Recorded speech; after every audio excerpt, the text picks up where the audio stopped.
Yeah, it's pretty fun, I think. This is possibly the most boring Tetris ever invented, and I'm quite proud of it.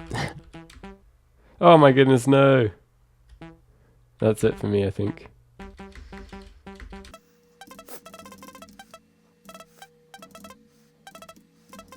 Okay, hey everyone. Welcome back to another episode of Recreational Programming with me, Mr. Herb Coding. Today is the first devlog for my game TecKtrizz, which is written in C using Raylib. I'm really enjoying Raylib so far, and I do quite enjoy C. It's a breath of fresh air from using so much JavaScript in my previous video. Yeah, so let's dive right in and I'll show you the current state of the game and describe what the game is. We have TecKtrizz, there it is, and it's a play on words for Tetris, clearly.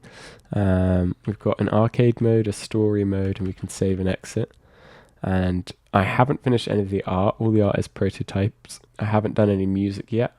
I'm excited to make some music. I'll make a video on that at some point, I'm sure. It'll be in another devlog. But let's dive right in. So let me show you some of the levels, and we'll start at a random level. This is level 4, and there's a little guy, so there's an NPC, and you're playing his arcade game in some rundown games place, and he's trying to stop you from winning his coveted TecKtrizz trophy. And as you play the game and get better at the game, he makes the levels more and more complicated and confusing and less like normal Tetris. And he kind of gets on your nerves and is annoying, and there's a bit of a twist at the end that I hope people will enjoy.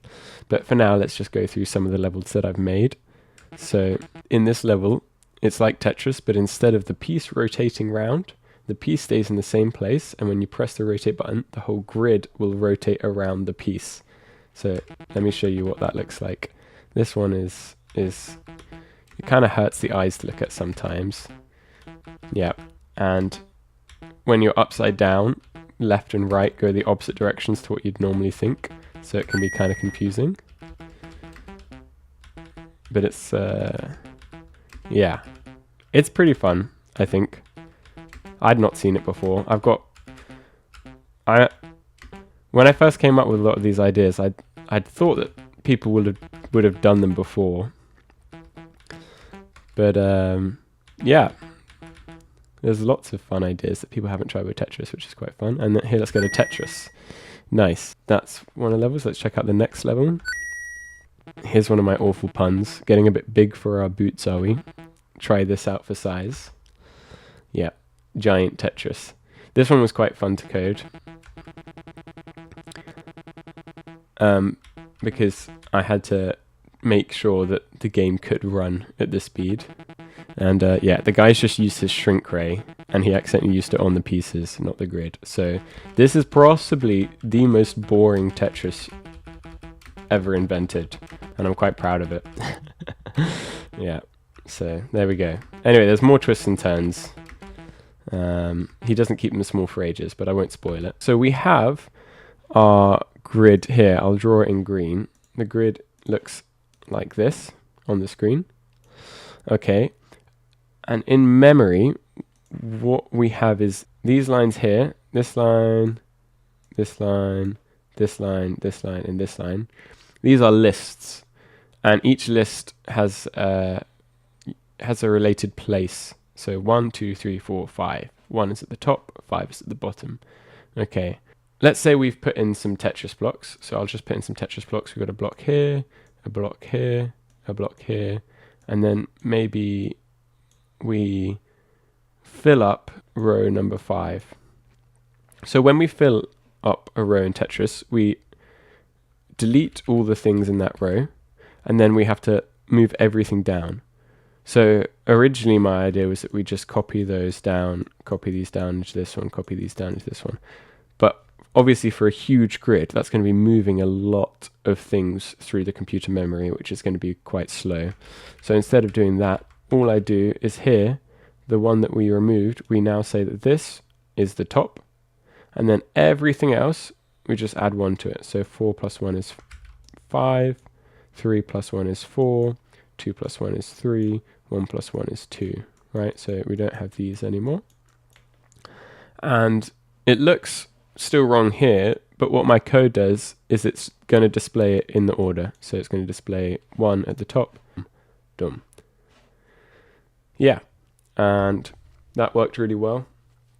I can create ridiculously big grids. I think in the arcade mode, I will allow the players to define their own grid size, and that will be fun to code.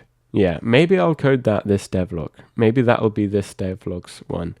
Yeah, that's TecKtrizz, and I'm excited to finish the game, put it online, and hopefully I can get some people that are much better at Tetris than I am to set some crazy high scores on some of the arcade levels, because the arcade's going to be infinite. Most of the levels have a score to beat.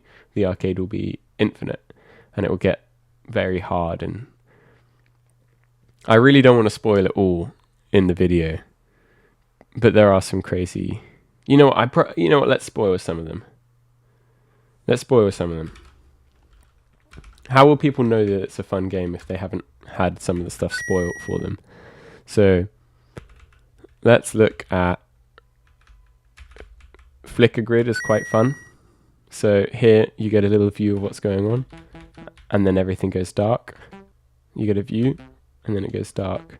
Every time you clear a line, the interval of where you get to see what's going on decreases. So you get less and less time to see what's happening. If I bank a piece, I also get a moment to see. Oh, and it's broken. What?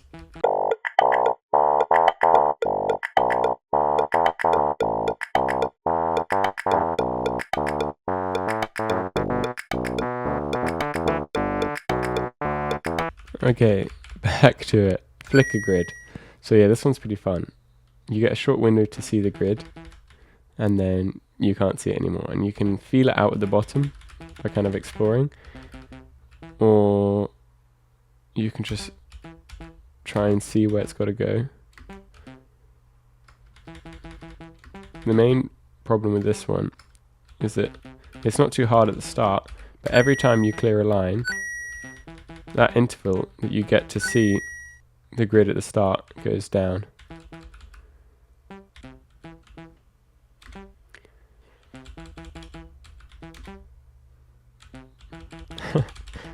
Oh no, this is not going so well.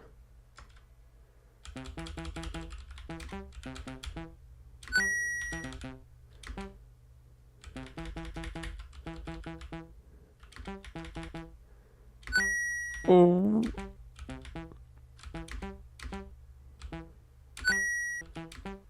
Oh my goodness, no. That's it for me, I think. Yeah, that's it. Oh no. Okay, well, there we go. Yeah, so I need to add a leaderboard to that. What else do we have? This one is one of my favorites. 2 grids. Oh, goodness. It's a bit broken at the moment.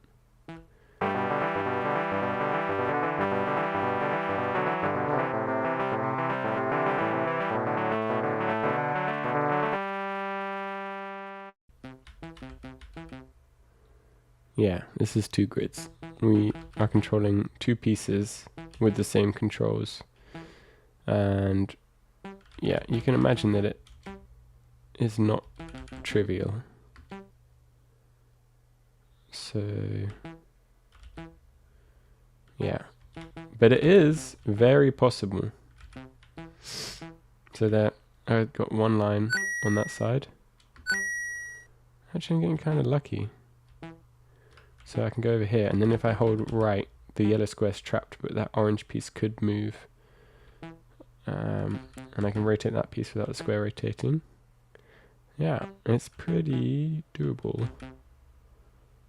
If I put this line in, I can then rotate. Oh, I did it. There's a way to make it easier. There's a mode where we can bank a piece on a specific side, and then we can kind of stagger it. Oh goodness, I choked.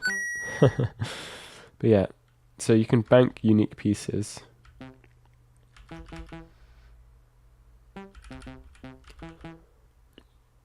Each grid has its own banked piece, basically. So I could, like, on the left grid, get that piece out.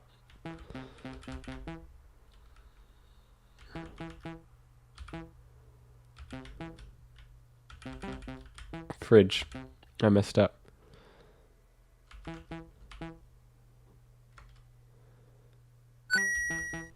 So on the right side I can get that piece out if I wanted to.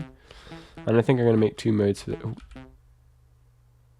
two modes for this. One where you can bank pieces individual to grid, and one where you can't. But you could bank a piece, but it would bank both grids basically. Yeah, this one is really fun, and it is really challenging.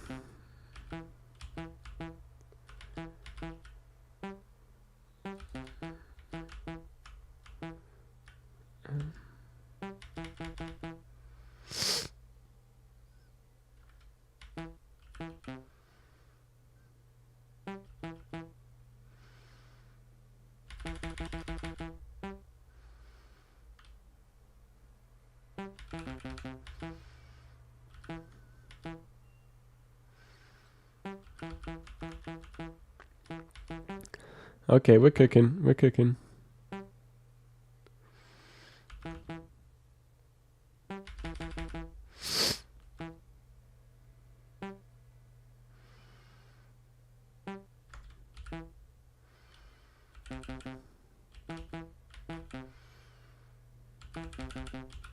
Ah,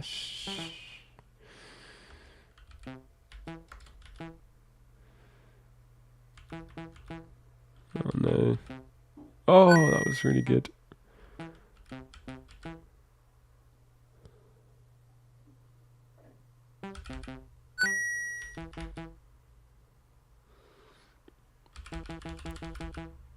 Yeah, this takes a lot of concentration.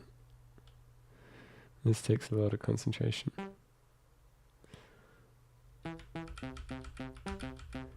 Oh no.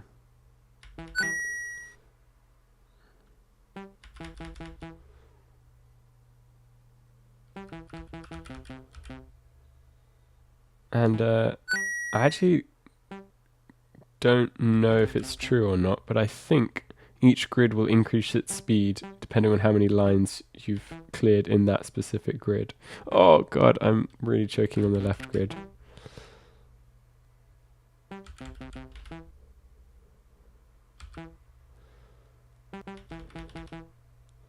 This is a savior.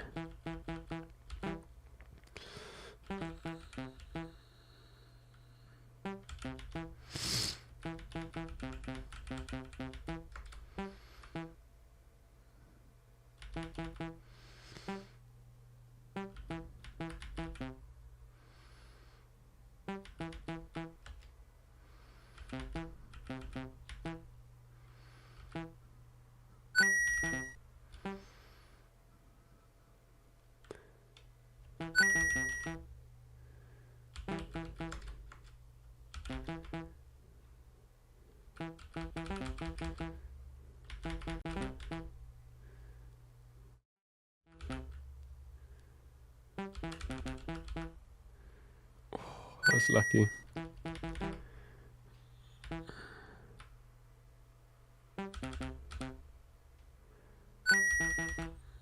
Ah! Ah!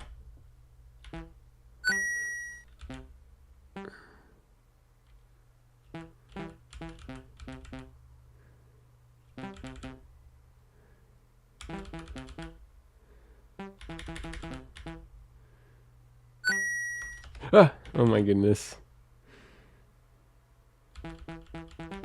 No! No! We were doing so well.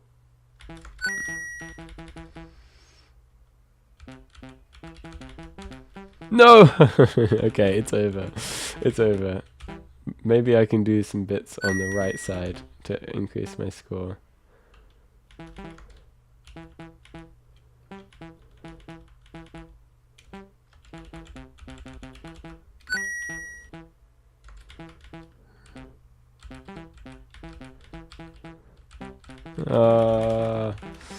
Yeah, so that's quite fun. There's some other ones. Crazy grid, changing piece. Yeah, you can imagine it. So why don't we? I'm gonna try and make it so that big grid, we can increase the grid to a certain size. So let's do that.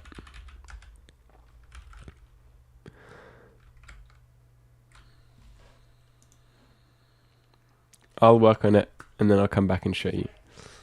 Okay, so we're nearly there.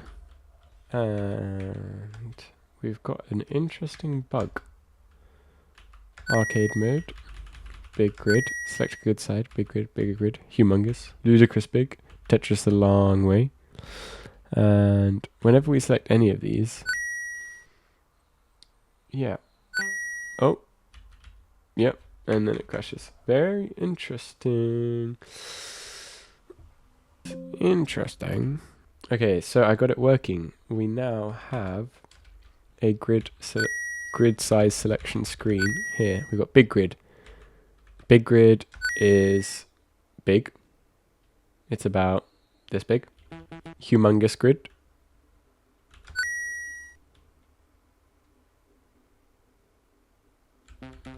Ludicrous big. And you can see the game is struggling a bit here. But for the most part, it still works pretty well. And then we have too big. Too big is too big. The game completely slows down. I thought it's always fun when you're playing a game and you can get it to break. So by letting the players break it themselves, it's fun. I think it's fun. Show off the game's limits. But this is pretty much unplayable. Oh, look at that timing there. You can do some Tetris art. Tetris art is quite fun.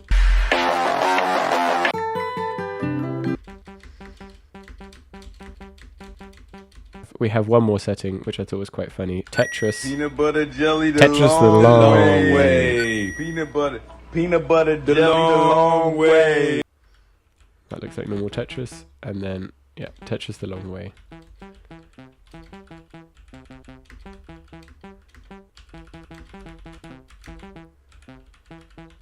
Yeah, that's pretty fun. I'm pretty happy with that. I'll conclude that devlog here. Next up, I want to fix the zoom in stage. I'll do some bug fixes, and then I think I'll make another devlog when I come around to making a leaderboard for the arcade, F right and F read. Or maybe that's a bit boring. Maybe I'll do the next devlog will be when I'm making the music and improving some art. That might be quite fun to watch. Okay, well, I hope you've enjoyed this introduction to TecKtrizz, and I hope you'll follow along the journey and maybe give it a play when it releases. It'll release on itch for free, and I'd love to see some Tetris people getting good high scores on it. That would be really fun. But either way, I've had fun making it, and I'm excited to get it out there and move on to the next project after this. Thanks for watching. And yeah, hopefully see you around.